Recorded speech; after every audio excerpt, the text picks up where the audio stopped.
I am your dream companion, the one who helps you relax after a busy day. Before you drift off to sleep, leave a like, subscribe to the channel, and tell me in the comments, where are you listening to me from right now? What time is it where you are? Now, take a deep breath, get comfortable in bed, and come with me, because the night is just beginning, and this story is all yours.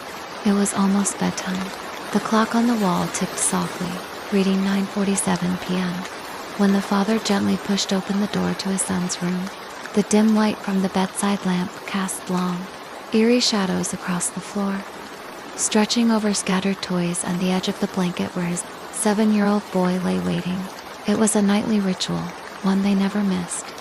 No matter how tired he was, the father always came to say goodnight. "Hey, buddy," he said with a warm smile. "Ready to sleep?" The boy nodded, but something about him felt off. His expression was strange, a wide grin, too wide, stretched from ear to ear. It didn't look forced, exactly, just wrong, unnatural. The father hesitated, tilting his head slightly. "You okay, champ?"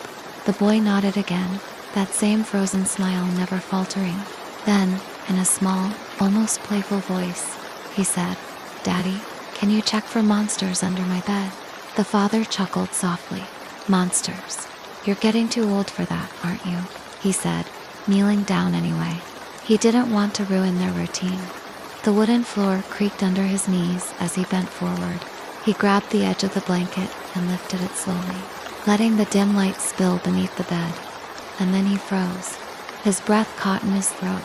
Under the bed, pale and trembling, was his son, the same pajamas, the same face, looking up at him with terrified eyes. The boy beneath the bed whispered, voice trembling, "Daddy, there's someone on my bed." For a moment, the world went silent. The father's mind refused to make sense of what his eyes were seeing. His heart pounded so violently he could hear it echoing in his ears. Slowly, his gaze drifted upward, back to the figure lying on the bed, the one smiling at him. The boy, or whatever it was, hadn't moved an inch. He was still smiling, that stretched, unnatural smile, eyes wide and unblinking. The corners of his lips twitched slightly, as if struggling to contain laughter. The father muttered, his voice breaking. His knees trembled, and instinctively, he reached a shaking hand toward the edge of the bed. The creature tilted its head, the grin widening in a way no human face should. Then, in a voice eerily similar to his son's, it whispered, "Good night, Daddy." The lights flickered. The father stumbled backward, hitting the dresser behind him. The lamp fell and shattered, plunging the room into near darkness. Only the faint light from the hallway seeped through the half-open door. From under the bed came the sound of quiet sobbing, the real boy, whispering again and again, "Don't let it touch me, Daddy. Please don't let it touch me." The figure on the bed slowly sat up. The air grew heavy, cold. Its bones cracked as it turned its head a full 90 degrees. Eyes now empty, black as the space beneath the bed. The father froze, every instinct screaming to run, but his legs wouldn't move. The creature smiled one last time, whispering through its teeth, "He's mine now." Then, silence. Only the wind outside, and the sound of a child's faint sobs fading into the dark. My grandfather Louise used to live on Rue Sergipe, right across from the cemetery in Snow Hollow. Back then, we're talking about the 1930s, the city was already alive with the constant hum of trams, cars, and people moving through the narrow streets. But my grandfather, weary from the clamor of the city, often chose a quieter route home. Instead of taking the long way around the blocks, he would cut straight through the cemetery. It wasn't unusual back then. The cemetery was calm, well-kept, and strangely peaceful. Rows of mausoleums lined the cobblestone paths like silent houses, the air heavy with the scent of wet earth and wilted flowers. The world outside the walls felt miles away. Inside, there was only the whisper of wind, and the soft creak of the trees bowing over marble graves. My grandfather would always tell me it was the only place in Snow Hollow where the noise stopped. But of course, not everything in that silence was restful.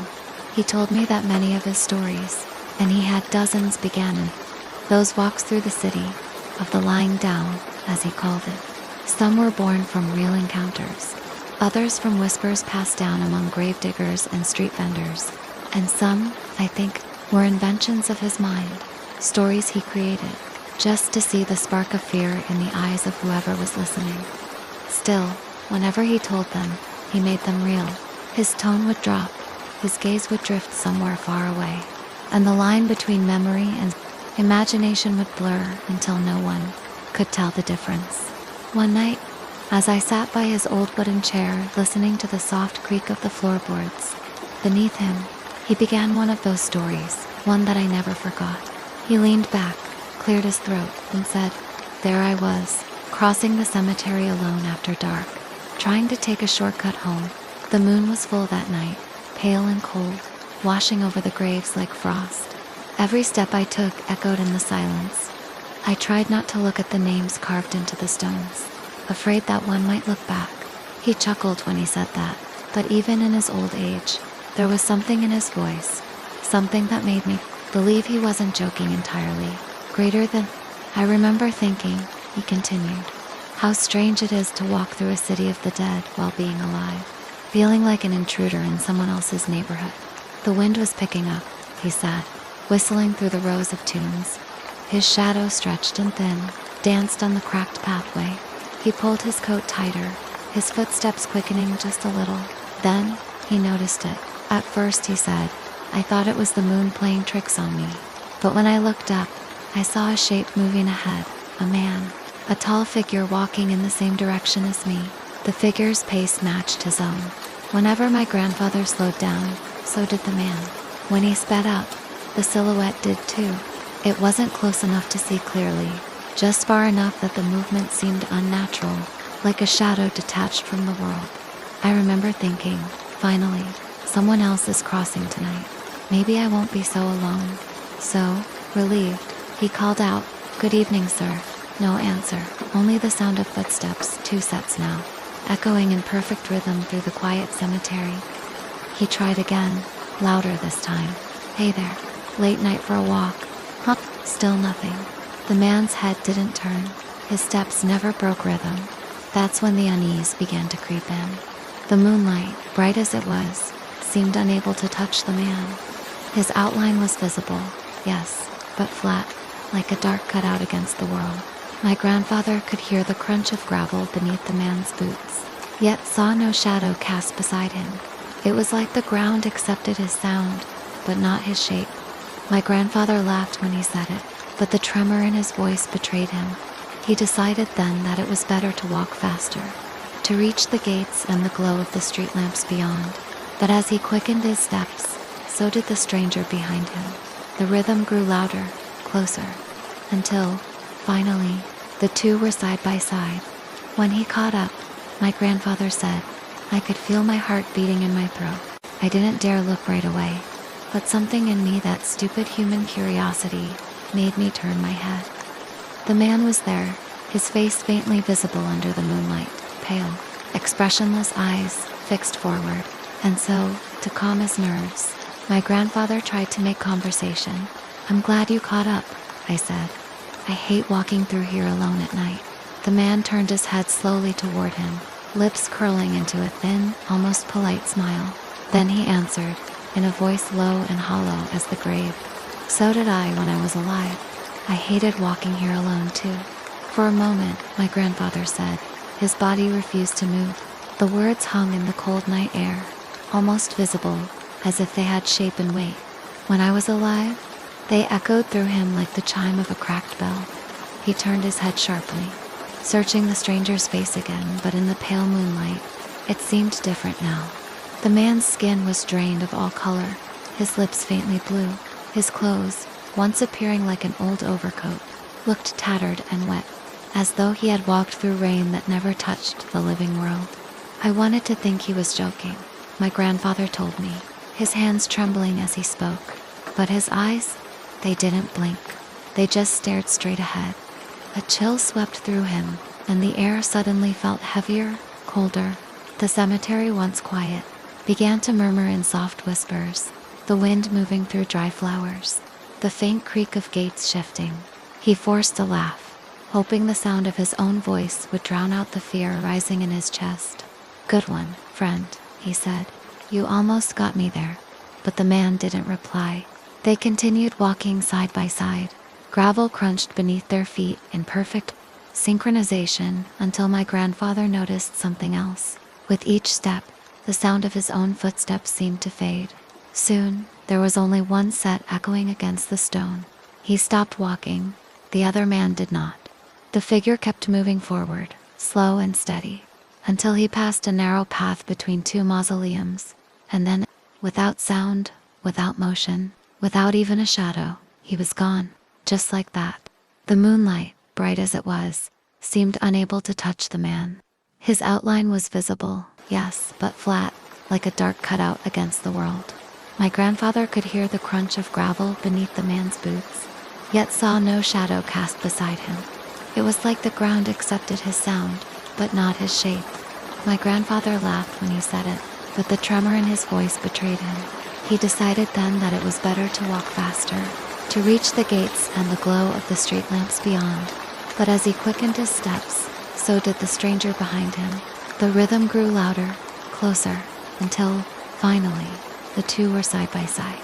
When he caught up, my grandfather said, "I could feel my heart beating in my throat." I didn't dare look right away, but something in me, that stupid human curiosity, made me turn my head. The man was there, his face faintly visible under the moonlight, pale, expressionless eyes fixed forward, and so, to calm his nerves, my grandfather tried to make conversation. "I'm glad you caught up," I said. "I hate walking through here alone at night." The man turned his head slowly toward him, lips curling into a thin, almost polite smile. Then he answered, in a voice low and hollow as the grave, "So did I when I was alive. I hated walking here alone too." For a moment, my grandfather said, his body refused to move. The words hung in the cold night air, almost visible, as if they had shape and weight. When I was alive, they echoed through him like the chime of a cracked bell. He turned his head sharply, searching the stranger's face again, but in the pale moonlight, it seemed different now. The man's skin was drained of all color, his lips faintly blue. His clothes, once appearing like an old overcoat, looked tattered and wet, as though he had walked through rain that never touched the living world. I wanted to think he was joking, my grandfather told me, his hands trembling as he spoke. But his eyes, they didn't blink, they just stared straight ahead. A chill swept through him, and the air suddenly felt heavier, colder. The cemetery, once quiet, began to murmur in soft whispers, the wind moving through dry flowers, the faint creak of gates shifting. He forced a laugh, hoping the sound of his own voice would drown out the fear rising in his chest. "Good one, friend," he said. "You almost got me there." But the man didn't reply. They continued walking side by side. Gravel crunched beneath their feet in perfect synchronization until my grandfather noticed something else. With each step, the sound of his own footsteps seemed to fade. Soon, there was only one set echoing against the stone. He stopped walking. The other man did not. The figure kept moving forward, slow and steady, until he passed a narrow path between two mausoleums. And then, without sound, without motion, without even a shadow, he was gone. Just like that. It was as if he had been erased from the world mid-step, my grandfather said. One second he was there, the next he was part of the darkness. Panic gripped him. He turned, scanning every direction, his breath bogging in the cold air. Nothing, only graves, statues, and the stillness of the dead. The moon, now half covered by a drifting cloud, dimmed the world into shades of gray. My grandfather began to run. His heart pounded violently in his chest.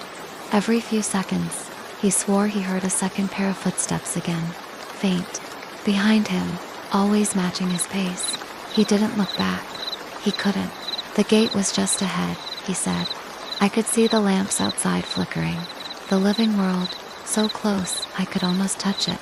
He ran harder, until he burst through the cemetery gate and stumbled into the street. The sudden roar of distant traffic and city, life greeted him like the sound of salvation. He turned around, expecting to see the stranger behind him, but there was nothing there, only the open gate, the silent graves, and the sigh of wind whispering through the iron bars. He stood there for a long time, catching his breath. Slowly, the normal rhythm of the night returned. Dogs barked somewhere in the distance, and the hum of snow Paulo rolled faintly through the hills. Eventually, he began walking home. Every few steps, though, he'd glance back just to make sure. When he finally reached his apartment on Rua Sergipe, he bolted the door and sat in his chair by the window, the city's glow flickering across his face. He poured himself a small glass of cachaca, his hands still trembling, and muttered a prayer his mother had taught him as a boy. That night, he didn't sleep. You see, he told me years later, there are places in this world that belong to us, and there are places that don't. Cemeteries at night, they're not ours. Not really. Sometimes, the dead forget that too. He smiled when he said that, the kind of smile old men have when they know they're telling the truth. Then, after a pause, he added one last thing. I still cross the cemetery sometimes, even after all these years. It's quiet there, peaceful, but I never walk alone anymore. I always hear footsteps beside me, just one step behind, as if he's keeping me company. He chuckled, but his eyes fixed somewhere beyond the room were heavy and distant, reflecting something I couldn't see. And in that silence, I finally understood what he meant. Some stories don't need to be believed to be real. He arrived just before sunset, when the sky was painted in shades of dying orange and bruised violet. The bus dropped him off at the edge of a small, almost forgotten town, a place so quiet it seemed time had stopped caring about it. He was a traveling salesman, the kind of man who lived out of a suitcase and whose only constant companion was the ticking of cheap hotel clocks. That night, he just needed a bed, a hot shower, and silence. The sign of a small hotel flickered weakly at the corner of the main street. It wasn't luxurious, but it was open. Inside, the smell of old wood, lemon polish, and faint mildew filled the air. Behind the reception desk stood a young woman with dark hair tied into a bun, her skin pale against the dim yellow light. She smiled politely as he approached. "Good evening, sir. Looking for a room?" "Yes," he said, rubbing his tired eyes. "For a few nights if possible," she nodded, flipping through a small registry book before pulling out a brass key. "Room 7, she said, sliding it across the counter. "Second floor, at the end of the corridor." As he turned to leave, she hesitated, her tone shifting ever so slightly. "Just one thing, sir," she said. "Next to your room, there's a door with no number. It's used for storage. It stays locked day and night. Please don't try to open it, and don't linger near it. It's hotel policy." He raised an eyebrow, half amused, half curious. "Storage, huh? Understood." The woman nodded but didn't smile this time. Her eyes lingered on him longer than comfort allowed. He shrugged off the unease and climbed the creaking staircase. The corridor was narrow and dimly lit, lined with faded wallpaper curling at the edges. His room was simple: a bed with a worn quilt, a desk, and a single lamp that hummed faintly when switched on. Across the narrow hallway stood the door with no number. It looked ordinary enough, plain, white, and unremarkably yet something about it tugged at him. Maybe it was how the light from his lamp didn't seem to touch it completely, as if the wood absorbed illumination. He unpacked his things, ate a sandwich he'd bought earlier, and went to bed. That night, the wind howled through the narrow alleys outside, rattling the windows like a restless hand. Sometime after midnight, he awoke to a faint sound, the click of a doorknob turning softly. Somewhere in the hall, he listened. Silence. Then a whisper of fabric, as though someone were standing outside, breathing. He told himself it was nothing, the mind playing tricks after a long day. But sleep refused to return. The next morning, he laughed it off over breakfast, convincing himself he had only imagined it. The receptionist smiled politely when he handed over his key to be cleaned, but her eyes looked weary, as though she hadn't slept either. By the second night, curiosity had already rooted itself deep inside him. The door without a number waited, silent and patient. Around midnight, after pacing in circles for nearly an hour, he gave in.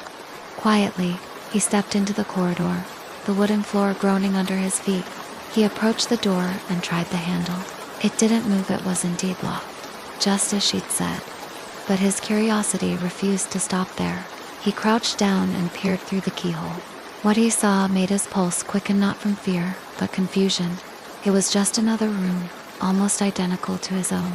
There was a bed, a chair, a mirror on the wall, and sitting against the far wall, directly facing the door, was a woman. Her skin was pale, unnaturally so, as though every drop of color had been drained from her body. She didn't move, didn't blink, didn't even seem to breathe. She simply stared at the door, at him, his breath hitched. He blinked once, twice, but she remained there, still as a statue. Finally, he stood and backed away, shaking his head. Probably some eccentric guest, or a trick of the light, he reasoned. Still, unease crawled beneath his skin as he returned to bed. That night, when he finally drifted into sleep, he dreamed of red eyes watching him through a hole in the dark. The next morning felt heavier, as if the air inside the hotel had thickened overnight. The traveler couldn't shake the image of that pale woman sitting silently in the room next door. At breakfast, the same young receptionist greeted him with her faint, practiced smile. But he noticed the way her eyes flickered when he mentioned the storage room. "It really is locked, isn't it?" he asked casually. "Though, I thought I saw someone inside." The spoon in her hand paused midair. For a moment, the entire room seemed to hold its breath. Then she forced a small laugh, though her voice trembled slightly.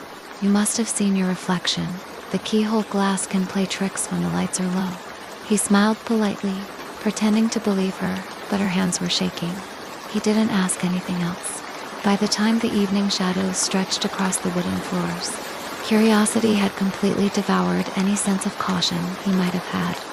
There was something unnatural about that door, something whispering to him when the corridor grew silent. Around midnight, he sat on his bed staring at the wall, listening again for the faintest noise from beyond that locked door. The wind outside had died, and all he could hear was the old building breathing, pipes creaking, wood settling, the distant ticking of a clock downstairs. Then it came a soft thump, like a heel tapping the floor once. Then again, he rose slowly, every step toward the door feeling heavier than the last. When he reached it, his hand trembled as he bent down once more, pressing his eye against the keyhole. At first he saw nothing, only darkness, but as his vision adjusted, he realized there was color, deep, vivid red filling the entire view, glowing faintly like a drop of blood under glass. He squinted, confused. The night before, he'd seen the pale woman. Now there was only this strange red blur. He leaned closer, trying to make sense of it, when suddenly, he felt an icy breath seep through the keyhole and brush against his cheek. He stumbled backward, nearly falling. The air smelled faintly of iron. His heart pounded as he stared at the door, waiting for something, anything to happen. But nothing did. The hallway remained still. No footsteps, no voices, no movement. After several long minutes, he forced himself to go back inside his room and lock the door. He didn't sleep that night. The next morning, dark circles shadowed his eyes. He decided he needed answers. The receptionist was behind the counter again, her expression distant, almost mournful. "I looked again," he said, his voice hoarse. "Last night, through the keyhole." Her face drained of color. "You shouldn't have done that." "I know what I saw," he insisted. "First, there was a woman, pale as paper, then just read. What is that room really?" She hesitated, glancing toward the empty hallway as though afraid someone might hear. When she finally spoke, her voice was barely a whisper. "That room hasn't been rented in years. It used to be number 8, but after what happened, they removed the number entirely." He leaned closer. "What happened?" The woman swallowed hard, her fingers twisting around the edge of the counter. "A long time ago, a couple stayed there. Locals still remember. The husband and wife, they argued constantly. No one knew what about. One night, the guests heard screams, and by the time the police arrived, it was too late. He'd killed her." The traveler's throat went dry, and the receptionist's eyes lifted to his. "Her eyes," she whispered. "They say when the maid found her, she was lying against the wall just like you described. Her skin white as marble, but her eyes," she shivered, wrapping her arms around herself. "They were bright red, like blood had drowned the whites. Some say she still sits there, waiting, and anyone who looks through that keyhole sees her eyes staring, back. For a long moment, neither spoke. The ticking of the lobby clock filled the silence between them. Finally, the traveler exhaled and tried to laugh, though the sound was hollow. "You're telling me I saw a ghost?" "I'm telling you," she said softly, "that the door's been locked ever since. No one's had the key for years." He turned to glance down the hall one last time. The door stood there, perfectly still. The paint cracked and faded, but even from this distance, he swore he could feel it watching him, waiting for him to look again. The hotel was silent, swallowed by the kind of darkness that presses against the walls and fills every breath with unease. The traveler lay in bed, eyes wide open, his body trembling as if the sheets were made of ice. Sleep refused to come. The tale the receptionist told him about the murdered woman, about her pale ghost and blood-red eyes, echoed through his head like a haunting lullaby. He tried to convince himself it was just a story meant to scare guests, a rumor to give the old hotel a touch of mystery. But then came the sound, soft, steady, a faint tapping from the hallway. Tap, tap, tap. He froze, his pulse hammering against his chest. The noise came again, closer this time. His throat tightened, and against his better judgment, he rose from bed, bare feet meeting the cold floor. Every step toward the corridor felt heavier, as though invisible hands tried to hold him back. The hallway stretched before him like a throat made of shadow, the yellow bulbs flickering, buzzing weakly as if struggling to stay alive. At the far end was the door, with no number, the forbidden door, and though reason screamed for him to turn back, curiosity was stronger than fear. He stopped before it, heart pounding. The tapping had stopped, replaced by a silence so deep it rang in his ears. He leaned closer, pressing one trembling hand against the wooden frame. It was freezing, as if the door itself exhaled the chill of a grave. For a long moment, he simply stood there, listening. Then, just as he was about to step away, a whisper seeped through the key, voice so faint it might have been his imagination. "Help me," it said. The words were barely audible, almost swallowed by the dark, but unmistakably human. The traveler's blood ran cold. He hesitated only a second before bending down, placing his eye to the keyhole once again. At first, nothing, just an impenetrable red haze, glowing softly, pulsing like a living thing. But then movement, a shape shifting within the red, slow and deliberate, until the faint outline of a face began to emerge. Two orbs opened where eyes should be, glowing a shade of crimson that burned straight into his mind. He stumbled backward, a strangled sound caught in his throat. He turned to flee, but the corridor behind him no longer looked the same. The lights were dimming one by one, the air growing heavy, thick like water. His body moved sluggishly, as if the world itself resisted his escape. The wooden floor groaned beneath him, stretching, bending, warping. From somewhere behind, a door creaked open. He didn't need to look to know which one. A cold breeze swept through the hallway, carrying with it the faint scent of iron and rot. A voice called his name, soft, melodic, and soaked in sorrow. "Don't leave me here." He ran, heart slamming against his ribs, but each step seemed to bring him no closer to the staircase. The corridor twisted and looped back upon itself, an endless maze of flickering lights and whispering walls. He turned once more and saw her standing in front of the open door, the pale woman from the locked room. Her dress was white, drenched in something dark, and her eyes, those terrible, red, bleeding eyes, glowed brighter than before. She didn't walk, she drifted. The walls around her darkened, absorbing the light, as if the building itself bent to her will. The traveler fell to his knees, gasping, words dying in his mouth. "I'm sorry," he stammered. "I didn't mean to." But she was already before him, her face inches from his, her voice no longer a whisper, but a scream that shook the walls. "You shouldn't have looked," she shrieked, and the red from her eyes spilled outward, flooding the hallway like liquid fire. His vision dissolved into crimson. Pain seared through his body as if his veins had turned to glass. The last thing he saw was the woman's face, half sorrow, half rage, before everything went black. When the hotel staff found the room the next morning, the traveler was gone. The door without a number remained locked, but now the keyhole was sealed shut, no longer silver, but a deep, dark red. Some say on quiet nights, when the wind crawls through the old corridors, you can still hear the faint tapping of his footsteps, followed by a whisper that chills the blood. Don't look. It was a cold, drizzly evening when Mara arrived in the small, nearly abandoned town of Greymore. She had come seeking solitude, a brief escape from the unrelenting chaos of city life. And she had rented an old house at the edge of the woods, a structure that looked as if it had been untouched for decades. The townspeople had been polite, but strangely evasive when she asked about the house's history. Some muttered about old tragedies, others quickly changed the subject. Mara didn't mind. She was accustomed to silence and shadows. She carried her bags inside, the floorboards groaning beneath her steps as if warning her against crossing the threshold. Dust floated in the air, disturbed only by her careful movements. The walls were lined with peeling wallpaper, faded from a time when the house had once been lively. Outside, the wind rattled the windows, carrying with it the scent of wet soil and decaying leaves. It was a sound that made the hairs on the back of her neck stand on end. As night fell, Mara unpacked her things and tried to settle in. The flickering light of a single lamp barely penetrated the corners of the room, casting grotesque shadows on the walls. She could swear that the shadows moved when she wasn't looking directly at them, curling along the edges of the furniture like living things. A soft whispering began somewhere in the house, faint at first, almost indistinguishable from the hum of the wind through the broken window panes.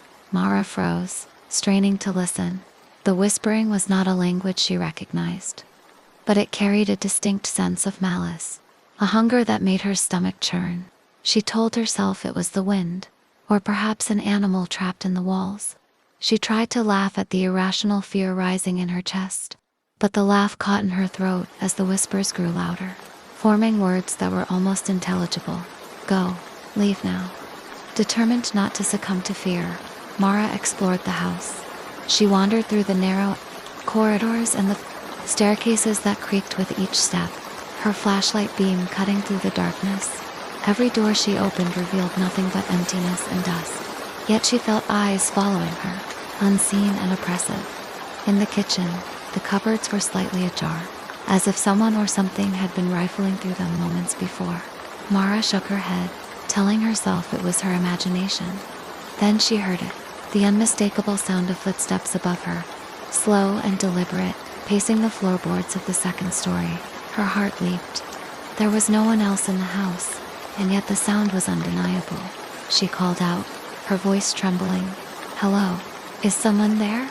Only silence answered her, thick and suffocating, broken by the whispering that had now become a low, mournful chant. Hours passed, and sleep became impossible. Mara sat on the edge of the bed, flashlight in hand, listening to the sounds that seemed to crawl along the walls. The whispers were relentless now, echoing from room to room, forming phrases that sounded like threats. You should not be here. You belong outside. Forever. The air felt colder, denser, as if the house itself were inhaling, drawing her into its dark heart. Shadows moved with intent, stretching across the floor, brushing against her feet and then vanishing. Mara's mind raced with possibilities, some rational, most terrifyingly irrational. She considered leaving, but her car was stuck in the mud outside, the storm worsening with each passing minute. She was trapped, and yet she could not shake the feeling that leaving was exactly what the house wanted her to do, that it craved her fear, that it thrived on her panic. Somewhere deep inside, a primal instinct screamed that the house had been waiting for her, watching her from the moment she stepped across its threshold, biding its time. The night deepened, and the whispers evolved into voices, multiple tones overlapping in discordant harmony. Mara could hear faint laughter, high-pitched and brittle, followed by sobs that pierced the darkness. She felt the weight of unseen hands brushing against her arms, fleeting and cold. Every shadow now seemed to pulse with life, as if the walls themselves were breathing. She tried to convince herself she was alone, that the house was nothing more than rotting wood and old memories. Yet, deep down, she knew better. There was intelligence here, a cunning, patient awareness that regarded her every move. The final confirmation came when she glanced toward the corner of the room and froze. A figure stood there, pale and barely discernible. But its eyes glowed faintly in the darkness, staring directly at her, unmoving, unblinking, and entirely unhuman. Mara swallowed hard. Her blood ran cold. She realized, in a surge of terror, that the whispers, the footsteps, the shadows, they had all been leading to this moment. The house was no longer merely haunted. It was alive. Mara's breath caught in her throat as the pale figure remained frozen in the corner, watching her with those unblinking eyes. The room seemed to stretch unnaturally, shadows elongating as if the walls themselves were alive, shifting closer to her. Her fingers trembled around the flashlight, the beam flickering and casting grotesque shapes across the peeling wallpaper. Every instinct screamed at her to run, yet her legs refused to move. The whispering grew louder, now forming multiple voices that overlapped in a chaotic harmony, a cruel symphony meant to torment. "You can't leave. You belong to us." The words, though barely intelligible, sank into her mind like icy tendrils, wrapping around her thoughts and freezing them.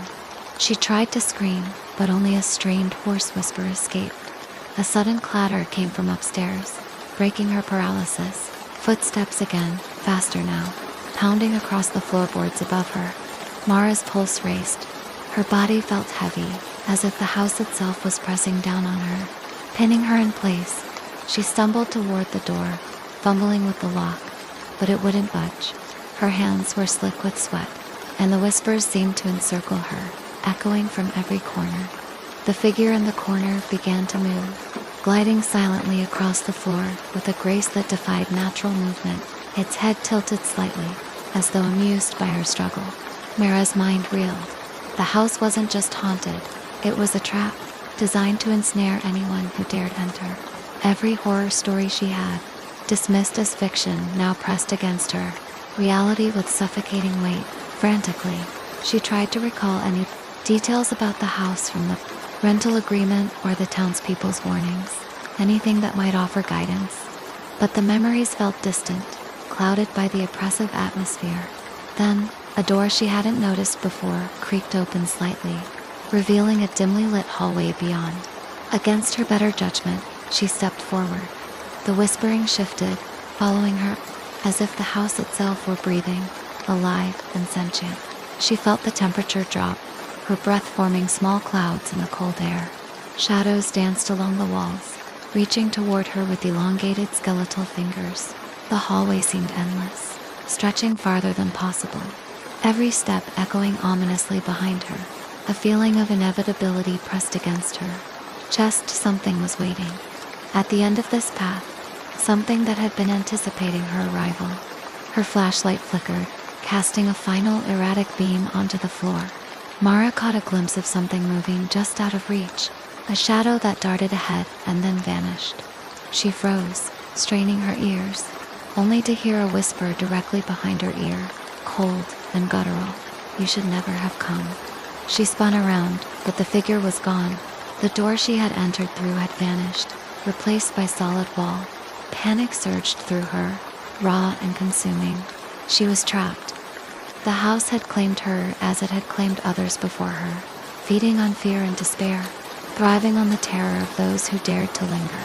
Mara's heart pounded violently, her senses on high alert as every creak, every whisper, every shadow became a threat. She realized with growing horror that the house didn't just want her. Fear it wanted her submission.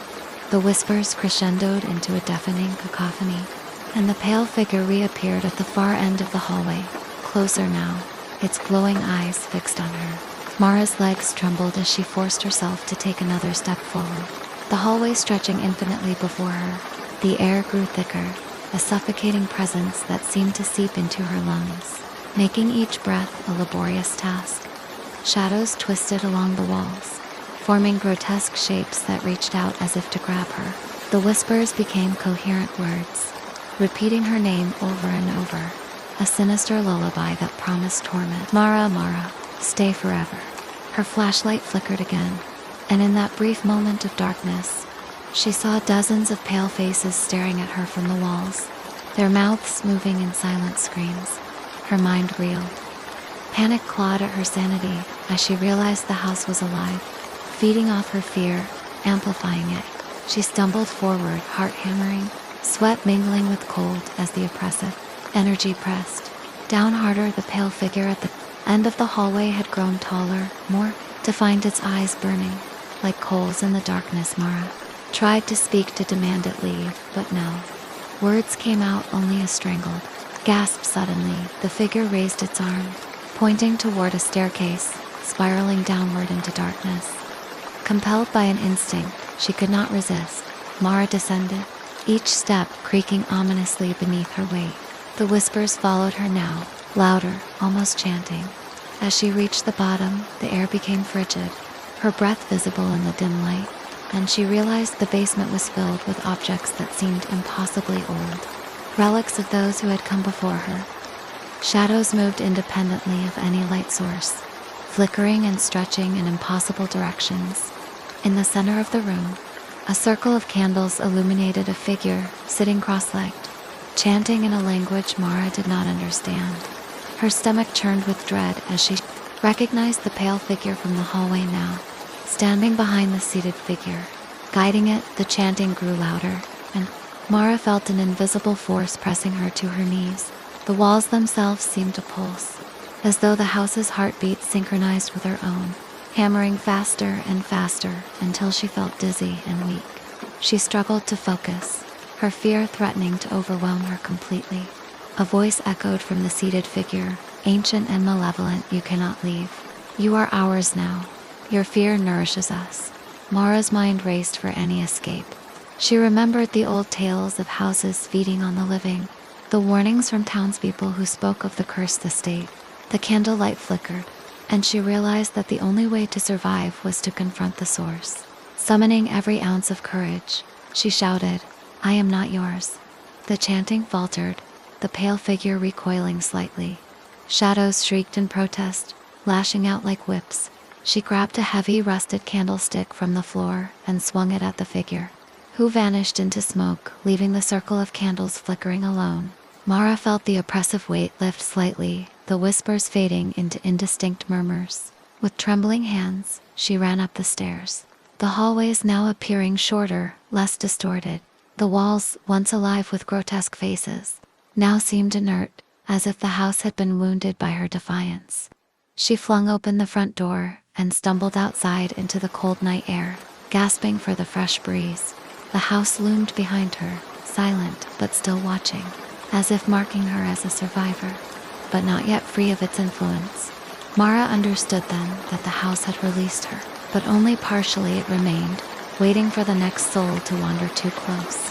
Hungering for fear, ready to ensnare again. Her escape had been a victory, but the memory of its whispers, the pale figures, and the endless hallway would haunt her forever.